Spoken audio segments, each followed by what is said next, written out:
I was running a marathon, and at about mile 30, I ended up breaking my hip. I had heard about what it means to hit a wall. And so I ended up finishing the marathon, which of course, really did a number on my own body. The kind of learnings coming out of that experience were really around how disconnected I was from my own body and how out of harmony I was with myself. And I really wasn't listening to what was going on inside of me. This is what kind of opened up the spiritual journey. I was no longer running away from myself. I was forced to kind of sit face to face and reckon with challenges that are coming up.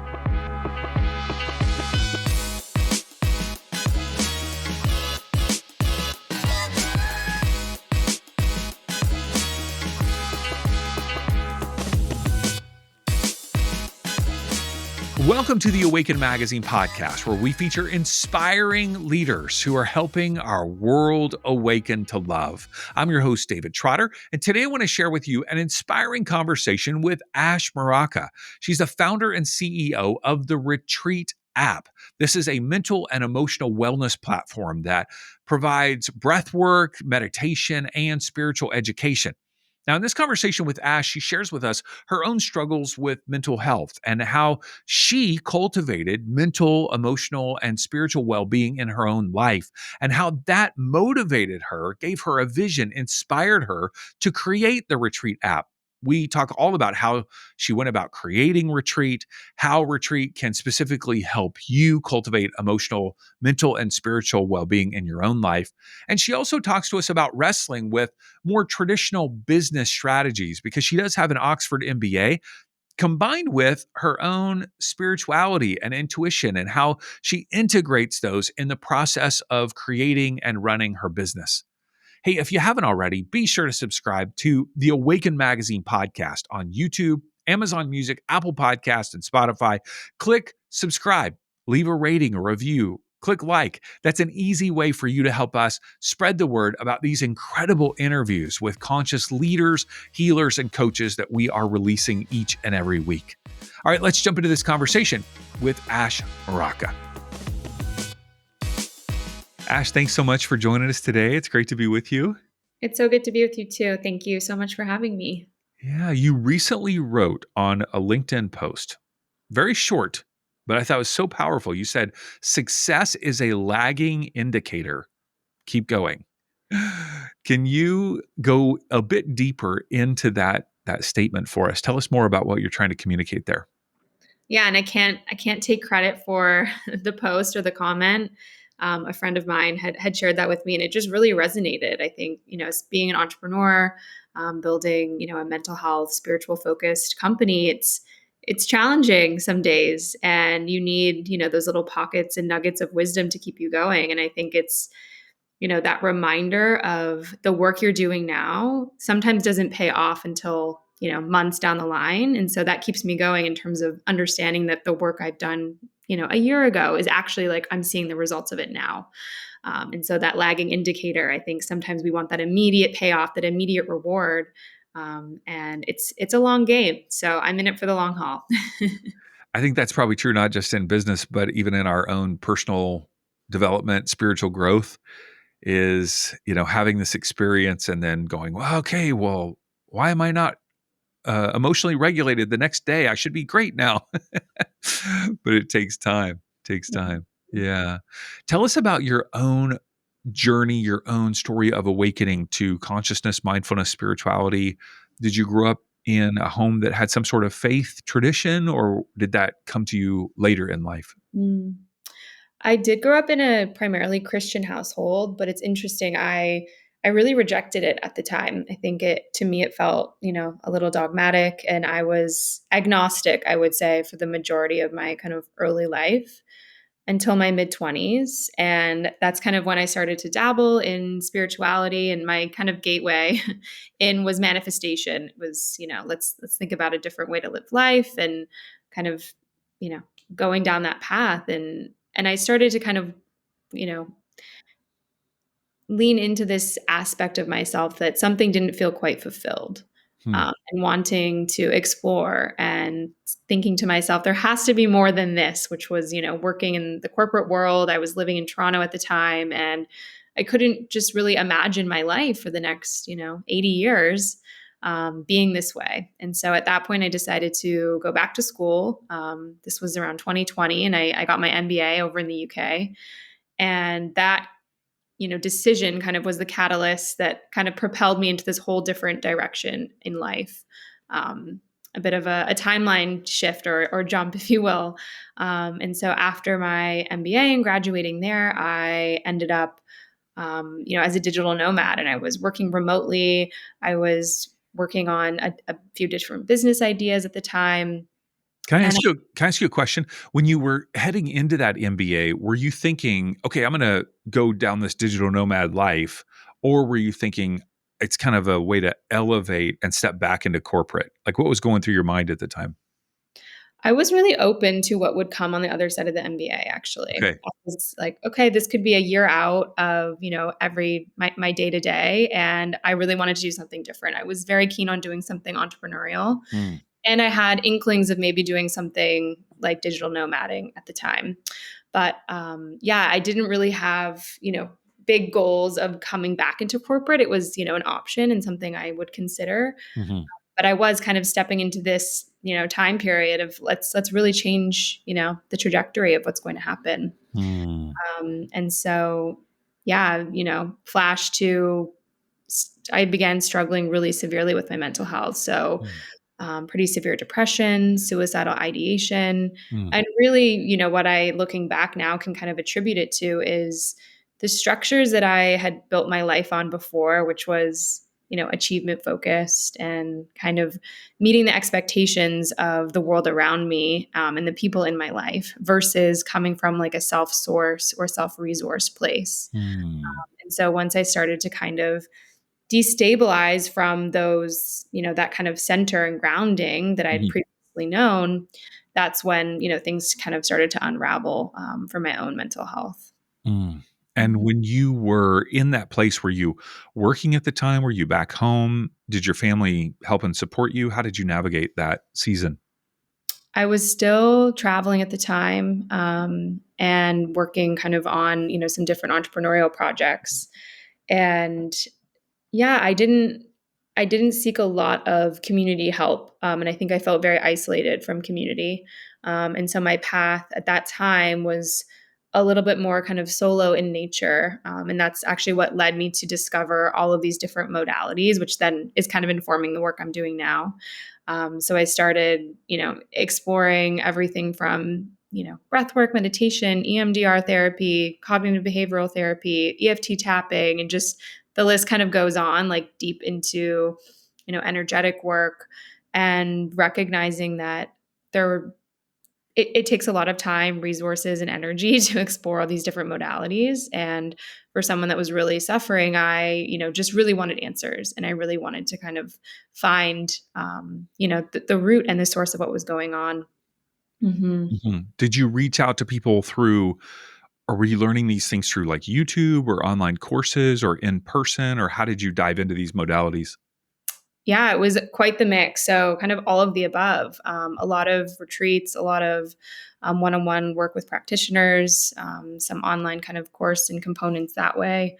And yeah, it was kind of this whole new education. And then I ended up becoming a practitioner in a number of modalities as well, which has, yeah, helped to inform, not only the work I'm doing externally, but also the work, on myself and internally, and shaped how I see the world today. Yeah. I know from listening to another interview that you did that you had an injury that kind of helped propel this process. When did the injury take place in the midst of this? Mhm. So the injury took place in about 2018. So this was actually prior Right. to. So it kind of laid the foundation a little bit, and so I can share what happened. Basically, I was running a marathon, and at about mile 30, I ended up, breaking my hip running this marathon. Hmm. And I it was my first marathon at the time, and I had heard about what it means to hit a wall or hit the Mhm. wall, and just kind of thought that that's what that meant, and didn't really, tune into that pain. And so I ended up finishing the marathon, which of course, really did a number on my own body. Hmm. And, the recovery and the kind of learnings coming out of that experience were really around how disconnected I was from my own body, Mm. and how out of harmony I was with myself. And I really wasn't listening to what was going on inside of me. And then the recovery process from that was pretty lengthy. It was about a year. And so I was really forced, previously exercise was such an outlet for me, and I was really forced to then sit with myself. And this is what kind of opened up the spiritual journey. I was no longer running away from myself. I was forced to kind of sit face to face and reckon with, the challenges that are coming up. What a powerful metaphor in this whole idea of running a marathon. And there's the goal, right? The goal, achievement, finish line, and something's happening internally that's breaking, and you're just press on. Just press on. I'm like, Mhm. Ash, I have been there. I know what this is like. The goal, my body, my soul, my what? Who cares? The goal. Right? And I Yeah. I think that can also be, like, so glamorized in today's hustle culture. It's like, grit, determination, don't give up for anything, and Mhm. I certainly was raised in that way, and I think, a lot of people are, and it on one hand, it can create, like, incredible success and, certain outcomes, then on the other hand, you might get to those final places and that outcome and really feel disconnected and feel dissatisfied with the life that you chose to lead. Mhm. Do you find, and you can pivot on this question if this is too personal, but do you find that your parents are still in that mode of kind of more drivenness achievement? And if so, how are they like navigating seeing you make these shifts? Mhm. Yeah, it's an interesting question. I would say they're really open to conversation and hearing kind of my perspective. And so over time I've been able to have conversations and share, my thoughts and opinions, and they've, I think, recognized in themselves how sometimes that hustle culture has played out. And I think it's interesting to think about, like, why they are even that way in the first place. Like, for example, my grandparents emigrated to Canada from Italy in the late 50s with absolutely nothing. And Mhm. so, the stress and kind of the ancestral trauma that Mhm. my parents would feel from needing to just provide for their family, and knowing that that's actually where it comes from, then you can come at it with a place of, like, compassion and understanding, and then the understanding in myself as to why I hold that on a cellular level in my own body. Mhm. Mm. That's so powerful. Yeah, each one of our families just has this unique story, right? That causes us to move in different ways. And what's so funny is Um, I come from a definitely a background of performance. Mine is different. My parents, I'm like way more of a go getter than they are. But when I was growing up, there was a high value on grades and the performance around that. And so, I think that just like got rooted in me. It's like, okay, I get kudos, I get love if I get that A or that A plus or that extra credit.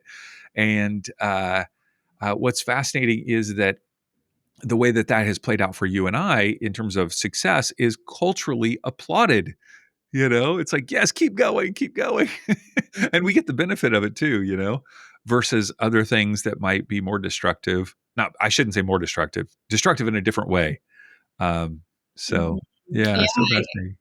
it's totally glamorized by society, and it can be incredible, especially when, for you and I, like, we're doing something that is giving back in some way, Mhm. and it can also come at a cost, so something to Yeah. think about. Mhm. Yeah. Well, talk to me about how you came up with the idea for the retreat app. I'd love to just hear I know you have this entrepreneurial vibe, this vision already. How did you come up with the idea? What's the vision behind it? Give us the backstory. I mean, it really was stemming out of my own experiences of being in this place of feeling lost, feeling in transition, and wanting a deeper connection to myself, and finding that through all of these different modalities. Mhm. But it took a lot of time, energy, resources to find those different modalities. And also find trusted, vetted practitioners that I felt I could be open and honest with. And so I recognized that there really wasn't something like this on the Mhm. market, and I was then really just inspired to build a tool that I wish I had kind of during that Mhm.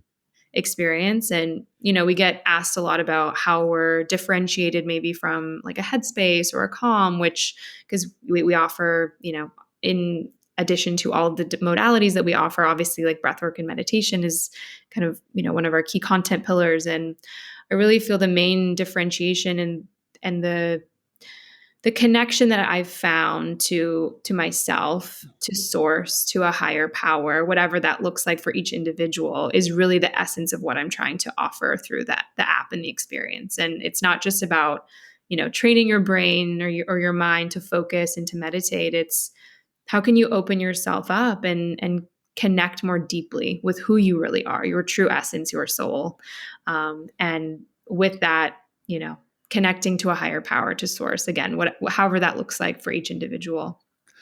Why did you make that choice where you could have gone more like a calm or headspace that's kind of secular, so to speak? Why did you feel the need to integrate the spirituality? It almost felt like I didn't really have a choice in a way. I do feel, divinely guided in this path. And I do feel like I'm here to be a bridge for kind of, the deeply spiritual world and kind of the more, businessy, more, Mhm. grounded 3D world, if you will. Mhm. And to, allow people to kind of bridge both and have that experience. And spirituality is obviously such a spectrum. And I think for some people who aren't ready to make that full leap, there's nice, it can just be hugely beneficial for folks to have kind of an entryway point into some of that. Mhm. You don't have a channeling galactic entities section quite yet, is what I'm Not hearing. quite. You never know. Not yet. Yeah, I love it. It feels so good. Okay, so in a practical sense, how do I use the app? Like, I download it.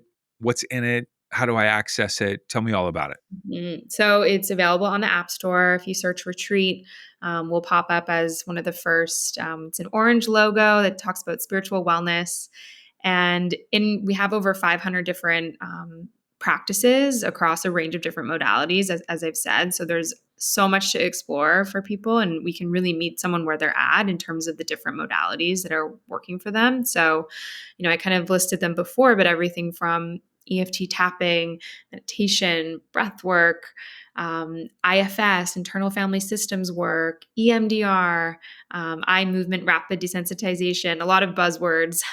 But in addition to the individual practices, we also have little mini courses.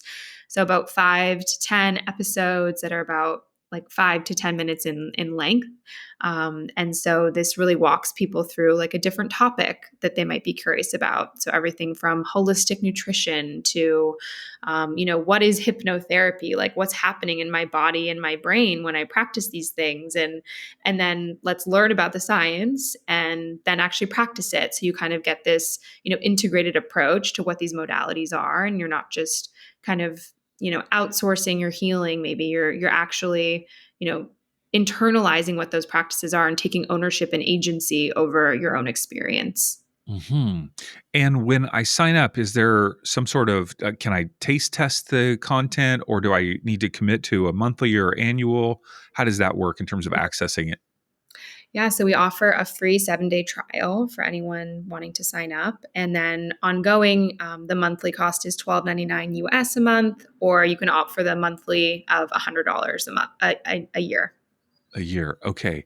Now, how do you go about choosing the facilitators that are presenting the content? And maybe how many facilitators are there? Are you looking for new facilitators? hmm Yeah, we have about roughly 20 different facilitators right now, and we are continuing to build out the content catalog and looking for, a wide range of different practitioners. I typically vet each practitioner myself, and really look to ensure that, um, there's an energetic kind of connection, if you Mhm. will. And of course, that's more art than science. But I really want to maintain kind of the integrity of the content that's on the app, and the integrity of the practitioner is really important to me. So I do personally vet each one individually, to ensure kind of, the best content and practices that are live for our audience. Mhm. is that a kind of a situation where you have personal relationship with those facilitators and it's kind of more organic? Or is it something where, for lack of a better word, a casting call, like open to anybody? How does that work for you? Mhm.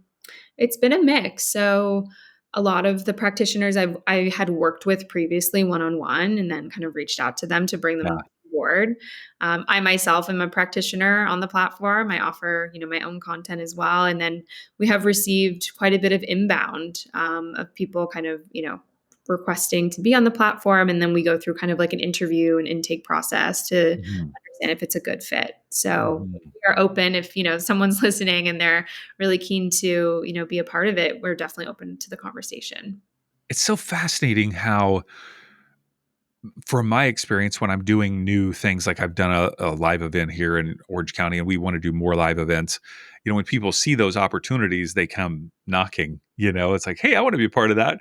And so much of those things seem to come more organically through relationship because there's built-in trust and an experience that one has had. And I think I'm just wanting to tease this out as a lesson for our facilitators who are listening, people who are healers, coaches, leaders, that yes, we can reach out to people to develop those collaborative, relationships, but so much of it seems to come just naturally out of getting to know, it's know, like, and trust, right? To connect with people. It sounds like that's been the case for you. Absolutely. And I think it's been really humbling as well to witness the practitioners kind of really wanting to help and to to share and take a bet on like a growing platform when we first launched. And yeah, it's been really amazing to see how those different relationships have continued to grow and evolve over time. And even like my own therapist, to initially go from this client therapist relationship, which we are still in, but then now to kind of work into like more of a business relationship has been also like a reflection and kind of an eye-opening experience for myself and viewing my own growth. So it's been interesting on all sides. Amazing. In terms of the recording of that content, whether it's audio or video, is that something that you have that you're doing centrally, or it's more dispersed where individual facilitators do it and then submit it to you? How does that work in terms of inner workings? Yeah, so we provide each practitioner the required equipment, and we'll ship that out to their house, and they actually do kind of all of the recording on their end, like kind of a brain dump, if you will, depending on what the content is. And then they submit all the raw files to our team internally, and then we basically all do all of the production, post production, and do all the editing and push everything live. So we kind of do quality control and ensure that everything feels really in alignment before publishing. Hmm. Are you utilizing? I may have gotten this wrong, but I thought I read or heard that you were utilizing AI in some ways in terms of the development of the app. Is that true? Yeah, so we're working on new product features that will be leveraging AI. And with this, it's essentially a model that can read different levels of consciousness. And so the idea is that, right now the platform is amazing in terms of we have all of this content. But someone coming into this experience might not, know exactly where to start or, understand kind of what modality might be right for them. And so the idea is that with this AI model, we'll be able to actually read and understand, the depths of someone's experience and where they exactly are, and be able to serve the right practice tool, teaching modality, depending on their current experience. I have heard so many people. I mean, the AI, the technology is really opening up possibilities in terms of mental health, spiritual growth, development. Even I've had someone on recently that's felt like that the AI was channeling a being to them. I mean, it is just really opening up possibilities. I could even see a, AI based therapist on your platform. I mean, it is so powerful. Have you guys considered that? We have, yeah. It's very very powerful and an exciting time, and I think certainly there's maybe concerns around AI as well, but I think when done in a really ethical and thoughtful way, I think one thing that we're thinking about right now is really that we're developing this container for people. And typically AI is a mirror, it kind of like spits back out exactly what the prompt is, but you can frame AI to like actually hold space and to reflect in such a way that honors that person, or then pushes them to kind of like that immediate next step instead of, maybe just being kind of flat or lower. And so we can be really intentional about that experience, and, even kind of programming it with a high vibrational kind of feel, an elevated kind of presence, which is really interesting too. Hmm. Take me back to, let's see, when I say early days of retreat, I mean, it's pretty recent. You went public with it when? About a year and a half ago now. Okay. And then how long did you work on the project before launch? About a year prior to launch. Okay. So if you can think back to that year of development and then the early time of launching, what are some of the challenges that came up for you and maybe some lessons learned in the process? I ask this because we have so many people that are listening that, have ideas, whether it's for apps or programs or courses, and just getting in the mind of an entrepreneur and hearing those challenges can be, Mm-hmm. I guess, a warning and inspiring at the same time. Absolutely. Yeah, it definitely did at that point, and kind of still does feel like drinking from a fire hose. Like there's always a new challenge, a new kind of, piece to undertake. And I would say I was like a solo founder for a very long time, and just recently brought on a couple of people. And um, you know, it sounds cliche. I think a lot of entrepreneurs say this, but you just have to wear every single hat. And I really felt that. And it's something, in a lot of ways brought me a lot of joy and value to be able to touch so many different pieces of the business, and get excited about that. And also there's so many aspects of that could be draining. And I think sometimes that actually goes against like spirituality, or, working in alignment with your energy, and all of this. And I've often felt kind of pulled in different directions, with entrepreneurship, and a little bit of like a reckoning of how does this align with my spiritual view on the world. Something I haven't necessarily, figured out myself or come to terms with. But yeah, I would say for, entrepreneurs starting out, or someone that, has an idea, one of the biggest things for me has actually just been about that like self resource place, and finding sovereignty in myself, so that I'm not looking for a lot of opinions on my path.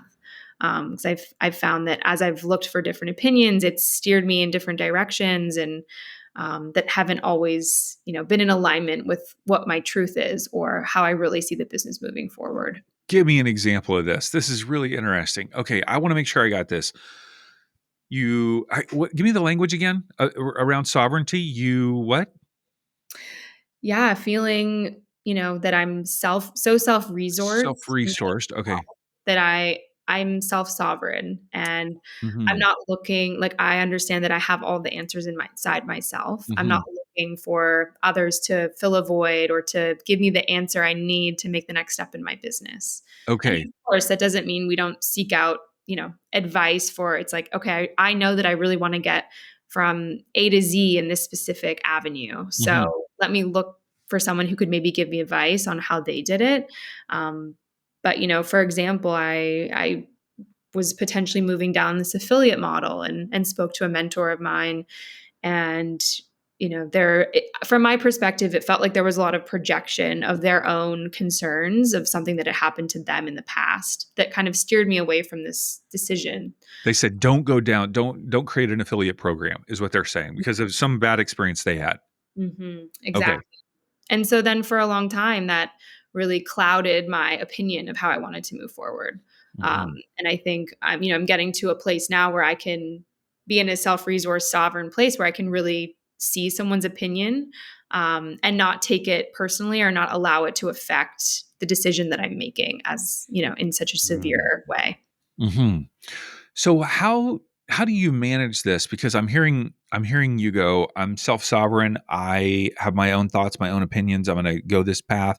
And yet I hear that you're open to some feedback. Like how like what if you're, I don't know. What if people are like, "Oh my God, this woman will not listen to anything. She just feels like she's a know-it-all. She knows everything. What the heck? She is going to just go off the cliff if she doesn't listen to the advice of other people." Like, Mhm. I don't know. Mhm. What do you say to that? I mean, I think it's still important if someone's, sharing something to listen. And, Mhm. and in a lot of ways that could be like a nudge or a message from the universe. And yeah, definitely not saying like just put the blinders on completely, but I think that there is this balance that needs to happen. And in the past, I think I leaned more towards, needing the answers from someone else versus finding them within myself. And so you almost have to look internally to understand where's your baseline and how do you need to kind of blend and evolve to find like what center means for you. Yeah. How do you find those answers internally as you're moving forward with business? Through meditation? Is it journaling? Is it what does that look like for you? Yeah, through my own meditation practice and typically sitting in stillness, like the answers tend to come, even maybe if not in the moment, just that practice of becoming grounded, becoming centered, connecting back into my heart. Um, Mhm. that's really a practice that I love to kind of imbibe into the business itself is like a heart centered approach. And Mhm. coming back and asking if I have a big question or, wanting to pivot in some way, and I have a decision to make, like what is the decision that's coming from love and coming from my heart? And that's really, been a guiding light and a force that I, you know, I anticipate will continue into the future. Yeah, Mhm. that feels really good. I guess I don't wanna miss what you just said because 'cause I'm processing things, and you said the decision that comes from love, the decision that did you say comes from guiding light or is a guiding light? Yeah, I see, decisions that are coming from the heart really to be like the guiding light and that Mhm. intentionality. Yeah, yeah, yeah. It's funny because I've got so many as Awaken magazine's kinda taken off, I got all these opportunities in front of me. Like, all these different ways that I could somehow bring service to the world. And I have been thinking in the last month, I just need somebody to tell me what to do. I just need somebody Yeah. will somebody just tell me the right answer, of what's gonna be most beneficial, most, help with resources, my time, my energy, and I've been wrestling with what you're talking about. Somebody tell me versus, "Nah, I just need to go within and really listen," you Mhm. know? Yeah. It feels like the journey of entrepreneurship is that of becoming a creator almost in life. And I mean, I think there's different ways to kind of set foot on that path. Artistry is one of them as well. But for me, it's really, I think if you make this decision to create something from nothing and something basically gets birthed outside of you, you're really kind of stepping into like creator mode. And with that, the challenges comes up and you'll be tested and the ability to kind of reconnect to the path and to yourself, I feel has strengthened my resolve in the work that I'm doing and in my connection to source as well. Mhm. Talk to me for a minute about Oxford MBA, traditional business strategies, models, and so forth, with this heart driven, guiding light approach. How do you integrate those, or do you bounce back and forth, or how does that work in your mind? Mhm. It's such a good question and one that I don't necessarily feel I have all the answers to, and that I'm still on a day to day basis kind of bridging that gap for myself. And I think it will continue to be that way because we don't necessarily have a lot of great examples of how people have, kind of taken these two worlds and integrated them. And I kind of shared before, I feel that really is the work I'm here to do. And so it's been trial and error. I almost think about it as well with the masculine and the feminine energies and kind of Mhm, finding that internal balance within myself. And something that a practice that I've been doing is really creating structure in the business. And I think that's like the business side is it creates a really strong foundation. And I think foundations in business are very important. And so, but within that structure, can you actually structure time for creation, for the feminine energy to come through? So that might just look like, 5 hours on my calendar one day that there's nothing booked, there's nothing planned. It's like, okay, allow creativity, allow source, allow play, allow myself to just be and see what comes through. And so that's something I've been testing, and it feels really right and resonant in how I'm approaching the work right now. And I know that it will continue to evolve, and there'll be so many learnings about how to find that integration. Hmm. As you said you have brought on a couple team members, it sounds like, and in bringing those individuals in, did you maybe, I mean, for me, a lot of our team, it's just like, okay, this task needs to be done and I need somebody to make this task happen. But did that integration of more of a business side to them versus more of the health and wellness heart driven in choosing those staff members, was that in the process, or was it more just like, hey, we got to get this task done? Hmm. Which I guess is more of the business. Yeah, it's still kind of finding what striking that balance is, and um, you know, setting up structures in the way of like, okay, there are OKRs, to be hit, and there are metrics that need to be kind of looked at every week and work towards. Hmm. And also, can we create space in the company and the culture for connection, Hmm. for integration, for breathwork experiences or meditations, and really kind of instilling the culture of what we're trying to offer to the world internally. And that's been a learning process too. Like I, haven't necessarily always done well with that. And as a founder and a solo founder for a while, even bringing on team members, it's yeah, learning a lot of false starts, a lot of mistakes. And so I don't want to claim to have it all figured out, or that it's been an easy journey. Hmm. Yeah. Um, I'm curious about your digital nomad lifestyle. A lot of people dream of this. I personally don't. I like being in one location. I like my bed. I like my stuff. I like to just be comfortable in my office. Other people just, want to move and groove. And why? What's the motivation behind it? And what are the upsides and what are the downsides? For me, it feels incredibly expansive. So, being in a new place, getting to decide exactly where I want to be, not being tied down to one location, I feel, wow, truly anything is possible. And I can live this life that's so unlimited. Like, how amazing, and meet different people and experience different cultures and food. And if I want to experience a different climate, like it truly feels like I am a creator and anything is possible and accessible for me. So that's kind of the draw and the appeal. But of course there's downsides.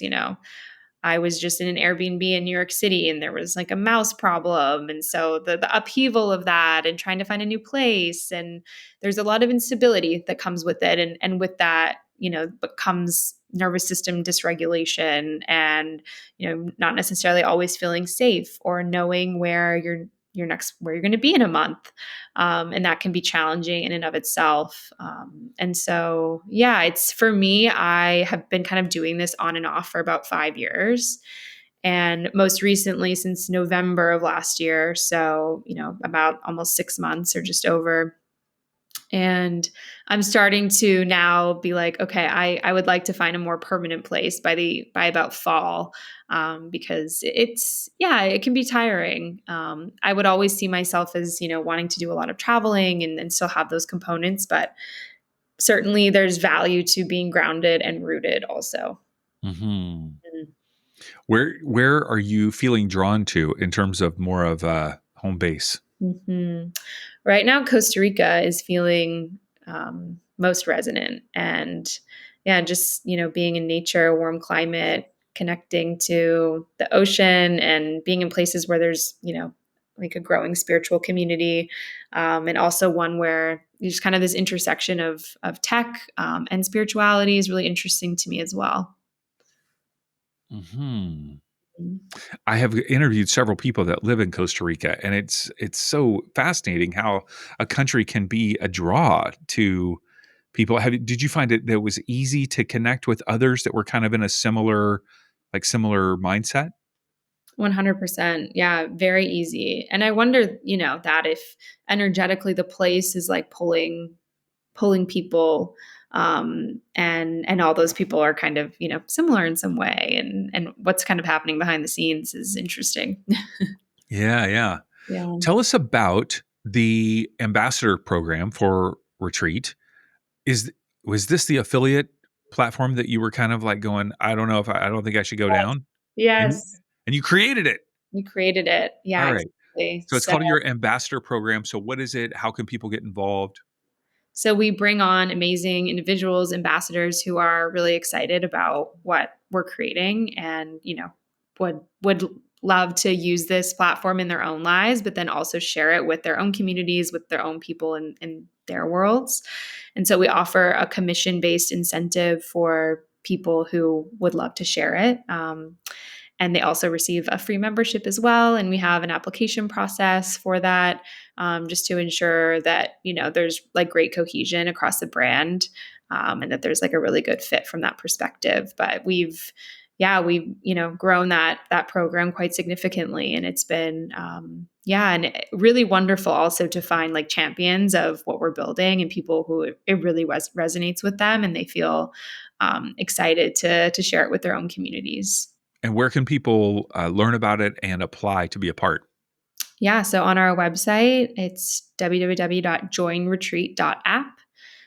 We have a link in the main nav that says Ambassador Program. And so on that page, you can apply to join. And we'll get back to you very quickly on next steps. And if people are wanting to follow you personally and reach out to you, do you offer one-on-one services at this point as well? I do. Yeah. So I offer one on one work across breath work, meditation, internal family systems work, kind of like a very personalized, curated approach to, whatever is kind of coming up in your life. So, yeah, I'm still taking some one on one clients, and yeah, please reach out to me.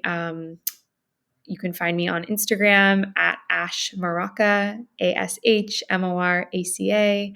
I post there pretty regularly, and I'm also pretty active on LinkedIn too. That's become kind of a new place on the internet that a lot of spiritual kind of healer creator types are building like a really beautiful community. So Well, of course, we'll link to all of these websites and social media accounts. So if you're listening on your phone, you can just swipe up now and find them on the show notes. Um, Ash, do you ever get angry? You seem so grounded, like so mellow. Do you get You get frustrated and angry? And if so, like what frustrates you? I do get angry for sure. I was experiencing actually last week a lot of anger and almost this like sacred rage, um, from like the feminine lineage in my family line, and feeling like in some ways I'm almost like the first one to really feel it. Mm. And then I was angry because why am I the first one to be feeling all of this? And yeah, maybe long story as an aside, but yeah, I think certainly grounded on a regular basis, but I experience quite the range of emotions in my day-to-day life, and I'm really learning to continue to kind of come back to center and find that grounding. Just pick up that pillow and scream into it. That's a great tool. Totally. Yeah, and it's so healthy to experience anger and to release it in a healthy way, and Yeah. yeah, it's powerful practice. It is very powerful. I did about 25 sessions of somatic healing a couple years ago, and he helped me tap into anger. I mean, when it came out, I was like, "Oh, whoa, what was that?" Mhm. And then it just felt so liberating to allow that to come through without it being directed, at a person or anything. It just felt very healthy. And then it's integrated into your system, I think, which is, even more powerful, and you can kind of leverage that anger to, create like a higher level of consciousness. That's been my Mhm. experience. So, Okay, last question. If somebody is considering a path of starting their own company, whether it's an app or maybe just offering their services to the world in some way, what advice would you give them? What encouragement would you have for them? definitely start, I would say, is the first thing. I think you can get into a place of really over analyzing and false starts and never quite kind of getting it out there. I think for me as a perfectionist, It's really tough to launch something that you're not like feeling like is 100% there, but it's always better to launch something, even if it's 80% there, and then continue to iterate and make it that, quote unquote, perfect, version of what you had, envisioned. And I would say cliche perhaps, but really find your why. In the entrepreneurship's challenging, and in the moments that I want to give up, and there have been many, many moments, I come back to my why, and my truth, and staying, in my heart, and continuing to find that path. And I think that that's been one of the most, important parts of my journey, is find in continuing to show up even on the tough days, even when you want to quit. And so I would, highly encourage for people to reflect on that for themselves. Beautiful. Ash, thank you so much for sharing your story and your wisdom, and for all the great things that you're doing in the world. I just resonate with your path and what you're doing. I love the bridge between the health and wellness and the spiritual. And I love that it's kind of that safe, I see it as a safe first step for people kind of exploring spirituality. And so, I mean, those are the people that I'm passionate about. So I love what you're doing. So thank you so much. Oh, thank you so much for having me. It's been a real pleasure, and I'm grateful to have had the chance, and excited about all the work you're doing as well. Thanks for listening to the Awaken Magazine podcast. If you enjoyed this episode and our other conversations, would you mind taking a moment to leave a 5-star review and maybe even a comment on Spotify or Apple Podcasts? That's one of the ways that you can give back to the show and help us reach more people. And of course, feel free to share the episode with a friend. And if you're not already on our email list, we send out an inspiring email every Monday morning full of articles and interviews. Just head on over to awakenedmagazine.com and click subscribe and join for free. Our hope is that all the resources we share will help our world continue awakening to love.